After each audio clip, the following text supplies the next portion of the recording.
In tonight's news edition, His Majesty the King holds a series of meetings in San Francisco aimed at strengthening investment and economic partnerships between Jordan and the United States. His Royal Highness Prince Faisal the Regent joins a joint drill by Royal Air Force and U.S. pilots.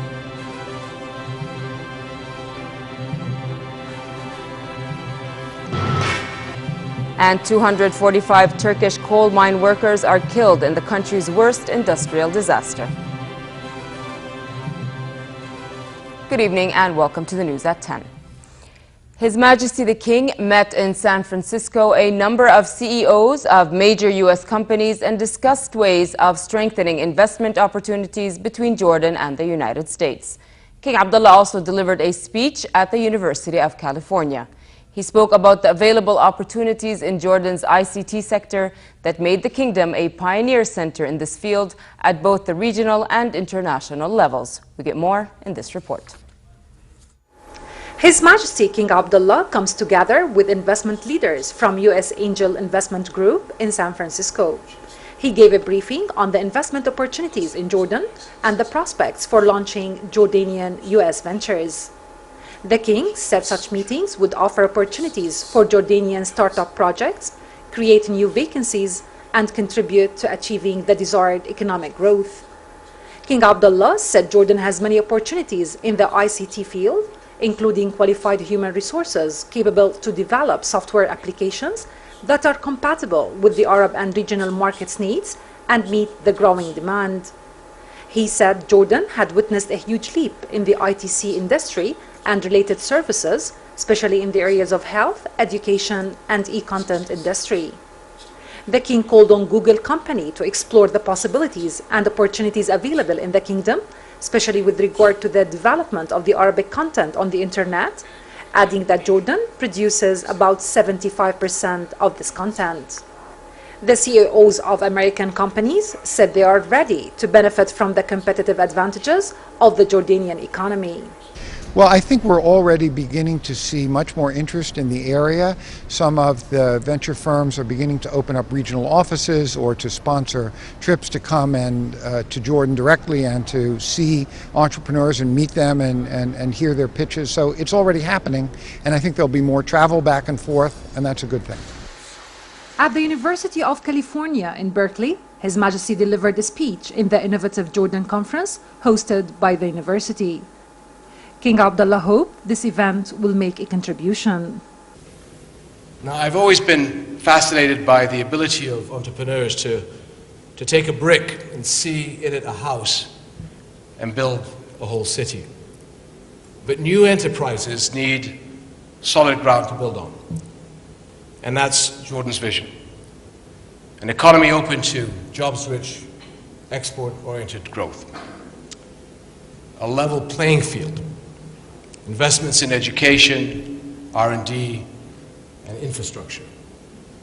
Help for ICT and other startups. Enterprise and development zones. Innovation accelerators, and a lot more. Now, why this commitment? That's two words: national interests. Our country wants and needs jobs. Good jobs, and especially for young people, the majority of our population. Private sector creativity is key. Now, to support these goals, Jordan took some very dramatic and deliberate steps almost 15 years ago. We saw an urgent requirement for inclusive, sustainable reform, strengthening stakeholding and active citizenship, creating opportunity and raising the standard of living across all our communities. His Majesty added that Jordan jumped 3 places in the World Economic Forum's Network Readiness Index, a trend Jordan is determined to continue. And to sustain economic growth, we are looking to a new 10-year economic blueprint based on national-wide consultations. So Jordan 2025 will combine an action plan with tough performance management, locating a delivery capacity at the center of government, and to ensure that the outcomes meet the expectations. We're also leveraging national assets. Jordan connects 3 continents and enjoys exceptional international relationships and multiple FTAs. And this position gives Jordan or Jordanian-based enterprises access to 1 billion customers, including Europe, the US, as well as Asia. And we have an asset which I believe is even more important, and that's our people. They are young, aspiring, and globally aware. They are active users of the internet, social media, and new technology. They know regional demand for content, apps, and platforms, and indeed, they are helping to drive that demand as I speak. ICT, the king added, is only one of the industries that benefits from Jordan's position as the gateway to the 350 million people of the Middle East and North Africa. We are committed to working closely with the ICT industry and other new enterprises. Now, we want your success, and we will do all we can to help you every step of the way. And I welcome all of you to engage with our young emerging nation, whether as business colleagues, investors, or mentors.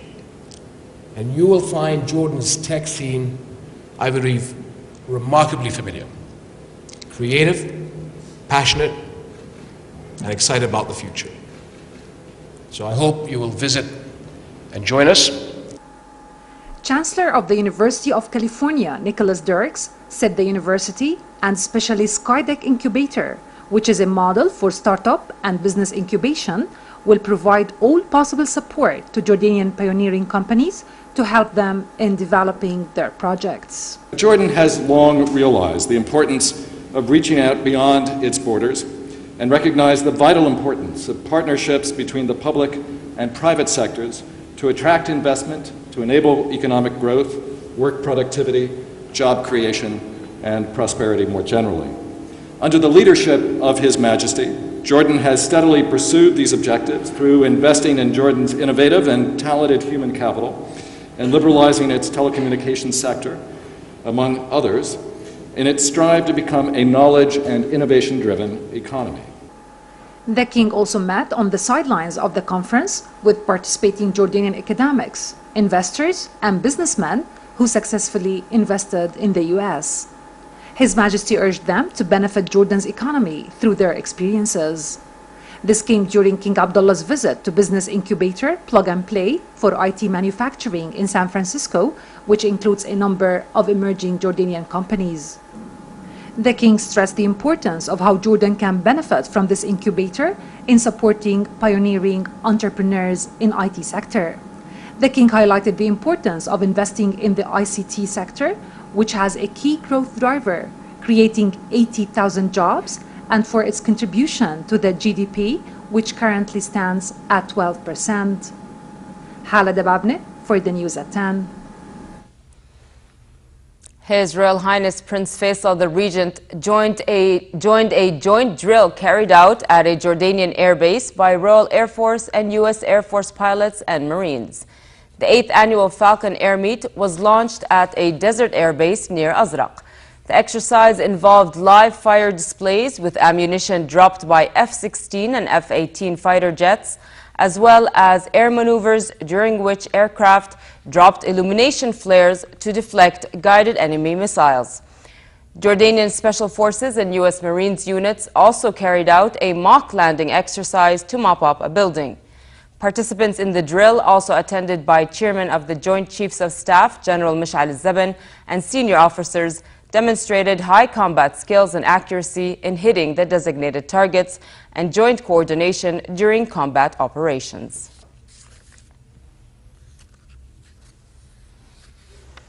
Prince Faisal also welcomed U.S. Defense Secretary Chuck Hagel and an accompanying delegation who are on a regional tour. They discussed military and defense cooperation between Jordan and the United States and boosting the armed forces' capabilities to secure the kingdom's borders. The Regent and the American Defense Secretary also talked about developments in the region and issues of mutual interest.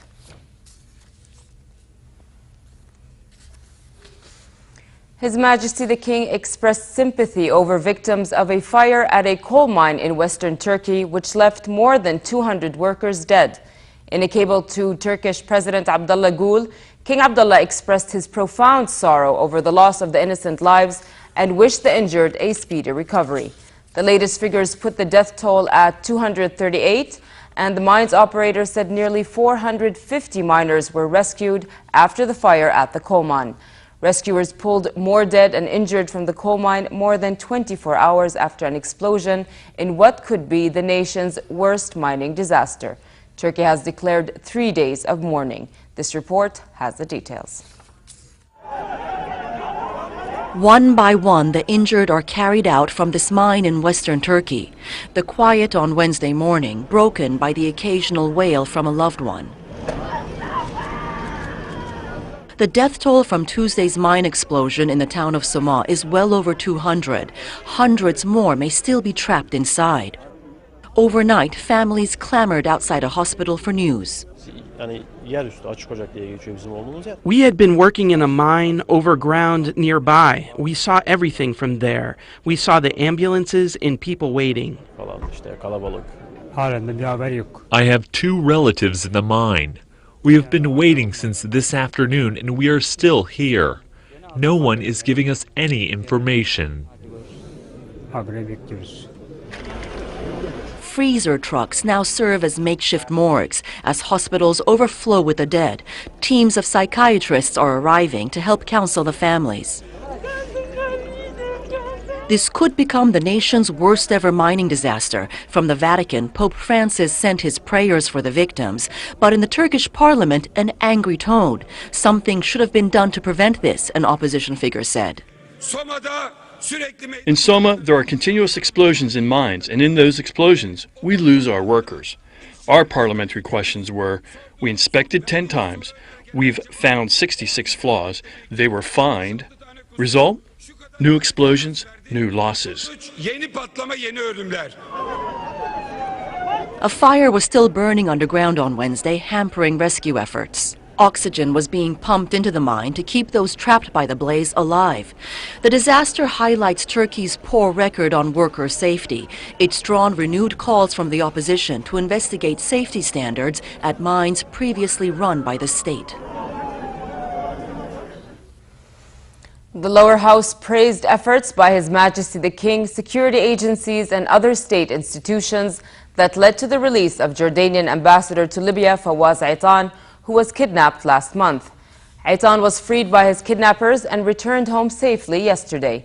In a statement, the House congratulated the King and Jordanians for this achievement, noting the King's relentless efforts and care for the country's security and the safety of its citizens.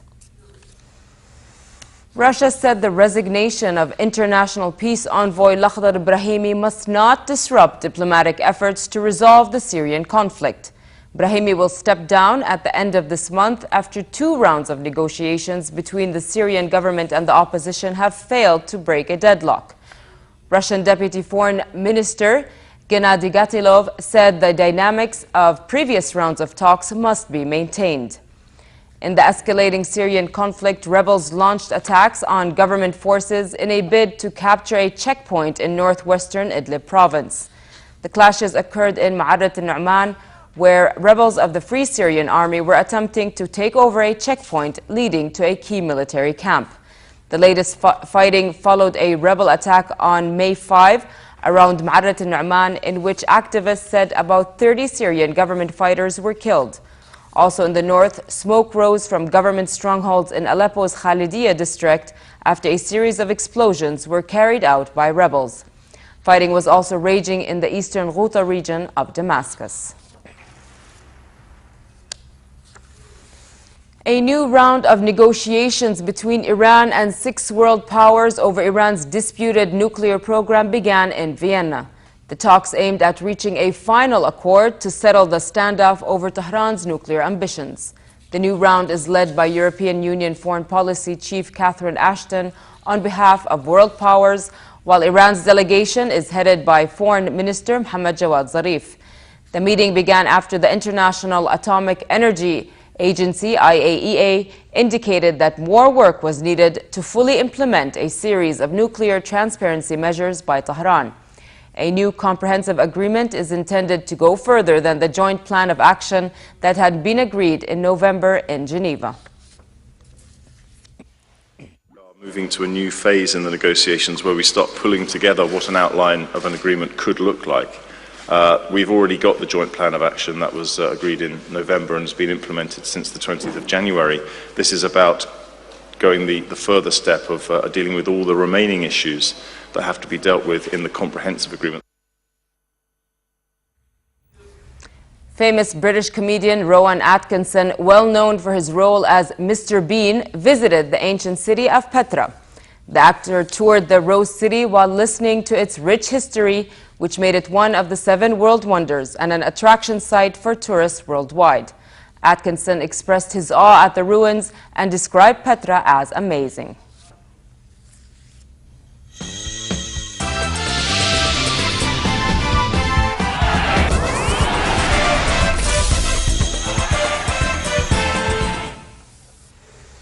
With the World Cup 2014 just around the corner, legendary former football players gave their assessments on their national teams. During the Soccer X Asia Forum taking place at the Dead Sea here in Jordan, Osvaldo Adriles, Brian Robinson and Louis Saha spoke during a session entitled Legends in Discussion, a World Cup Preview. British Robson wasn't too hopeful of England's younger squad, while French footballer Saha was somewhat optimistic about the French team. However, Adriles was certain that his country's squad have a good chance of winning the cup this June. SOREX is a forum where football and business leaders in Asia gather to discuss the developments of the sport across the continent.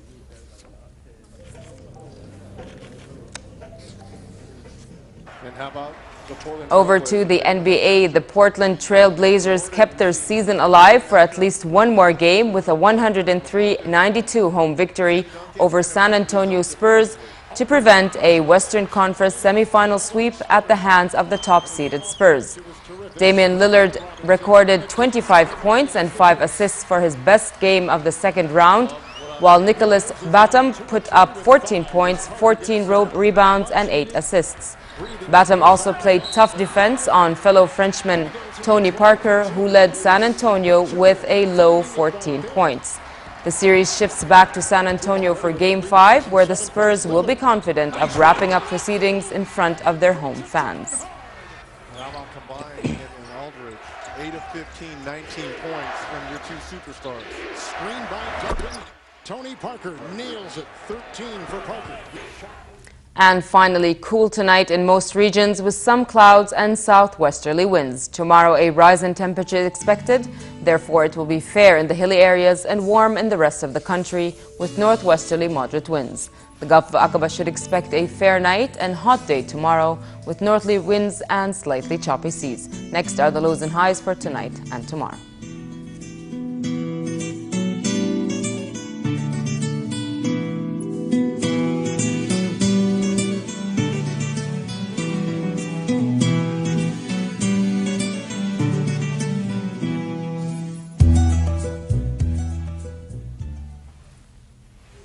To end the news, here's a reminder of our top stories.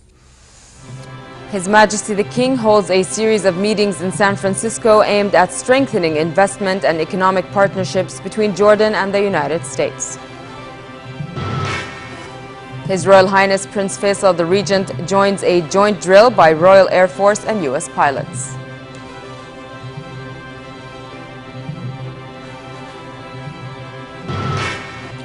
And 245 Turkish coal mine workers are killed in the country's worst industrial disaster. With that, we come to the end of tonight's news. I'm Nancy Khair. Thank you for watching. Have a good night.